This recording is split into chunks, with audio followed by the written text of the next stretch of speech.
In today's video, we're going back to the basics. We're only going to use salt and pepper to season our beef. Yes, just salt and pepper.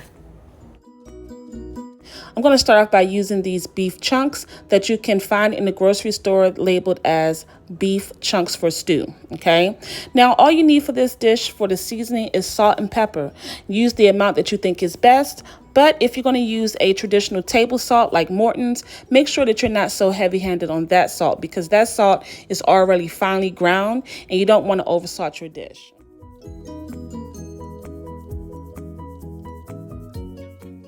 You want to go ahead and give it a good mix. And if you want to marinate this beef overnight or just for a couple of hours, you can. But I'm going to go ahead and get it sauteed right away.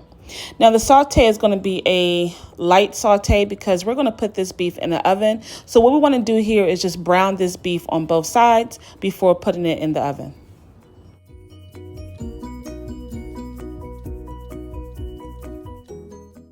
You want to leave a little room or a little space in between each piece of beef that you put in your skillet.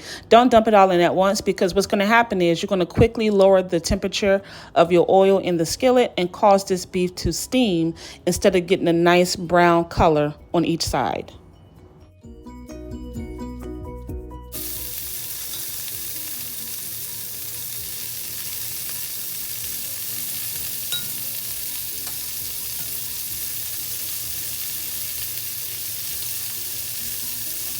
Go ahead and flip the beef over to make sure you get the other side to a nice brown color.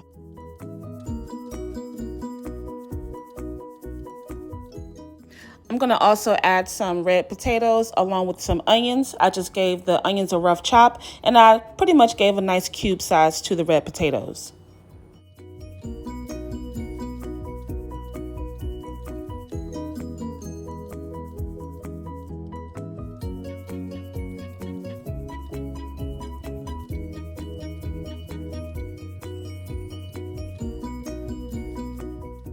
Go ahead and add just a pinch more of the salt and pepper mixture. And then after we give this a good stir, we're going to add a little bit of water. Now, we're not going to add any broth because that would defeat the purpose of this being a salt and pepper only type of dish. So just a little bit of water. And then you want to go ahead and add just a little bit more salt. And the reason why we're adding more salt because this water is going to go ahead and take some of that flavor away. I have my oven placed at 325 degrees, and I'm going to allow this to slowly bake just until the beef is tender for about an hour.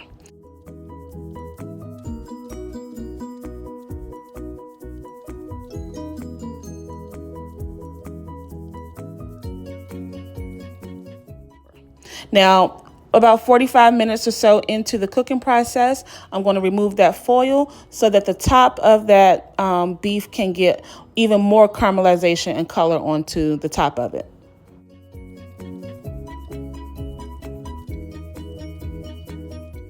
And you can already tell as I pull this beef out of the oven that the color is spot on. That's the color I was going for. And that was the reason why I removed that foil about 45 minutes after the baking process, because I wanted to get that beautiful brown caramelization on top of that beef. Here I've inserted a clip, a side-by-side visual of how that beef looked when we first took off the foil. You see it had that nice and pale color. Well, now we have the beautiful brown color that we're looking for. Now, technically, you can stop right here and this can be dinner on the table. But I'm going to go ahead and take it a step farther and make some gravy along with just jazzing it up a little bit, okay? Now, we need to remove the contents in order to get those pan drippings, which is just a liquid that formed while the beef and the potatoes cooked. Again, this liquid is also called pan drippings. Now, we're going to go ahead and remove a good amount and put it into a separate bowl. And then we're going to use some cornstarch. You can also use flour in order to whisk the two together and create the paste or slurry, as some people will call it, which is just going to be the thickener to make our gravy a little bit thick. The goal here is to make sure that you whisk out any lumps of cornstarch or flour that may form while you're whisking the two together. I'm going to show you here what that looks like. I'm going to take a spoon and I'm going to gently pour the mixture to see if any lumps fall down. And you'll see what I'm talking about in a second. Oh, there's a lump. So what we're going to do is take the back of our spoon and just gently mix it up. And then just slowly incorporate it back into the liquid in order to not have a lumpy gravy. This is where a lot of people go wrong, but if you pay attention during this step, you will have 0 lumps in your gravy.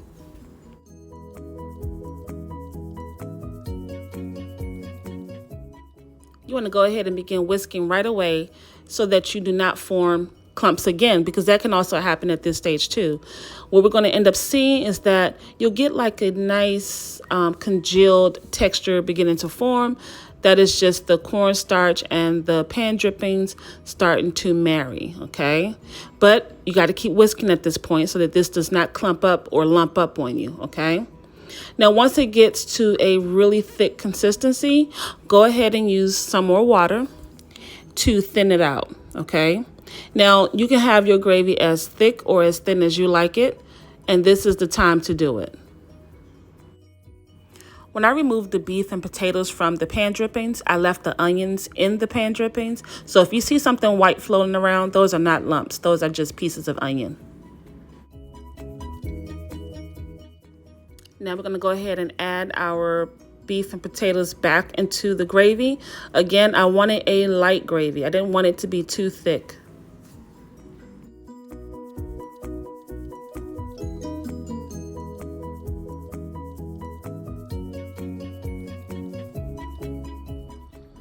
Now, if you wanted to call this dinner, you can stop right here and serve this just like it is. But I got to take it a little further and add some extra ingredients. All right, if you're still hanging in there with me, we're almost done. So this is some fresh spinach. I'm just giving a rough chop too. And I'm adding the spinach because for my family and I, this is going to be a 1 pot or 1 pan meal. We're not going to do or add anything else to this. So we have the protein, which is the beef. We have the starch, which are the potatoes. And now we have our vegetable. And again, this is still just salt and pepper. I haven't added any more seasoning. And the spinach, I'm not going to overly cook. I like the idea of the spinach naturally wilting due to the heat of the potatoes and the beef itself. Now, if the spinach have you raising an eyebrow, the next ingredient is going to make you probably gasp, but it's really good. I'm adding some pickled red onions.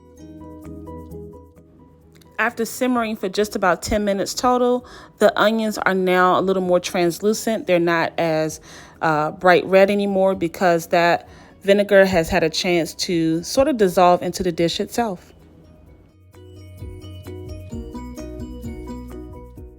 As you can see, there's hardly any left over, but I did save a little bit to show you guys how tender this beef is, or was rather. The beef was so tender that I was able to use a spoon to cut into it.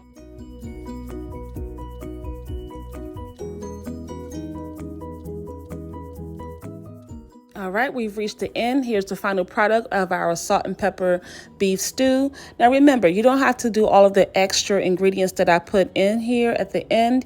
You can stop at any point along the journey once the beef is fully cooked and serve it how you like it to your family, okay? I want to thank you so much for staying this long if you made it. And thanks again for stopping by. See you next time.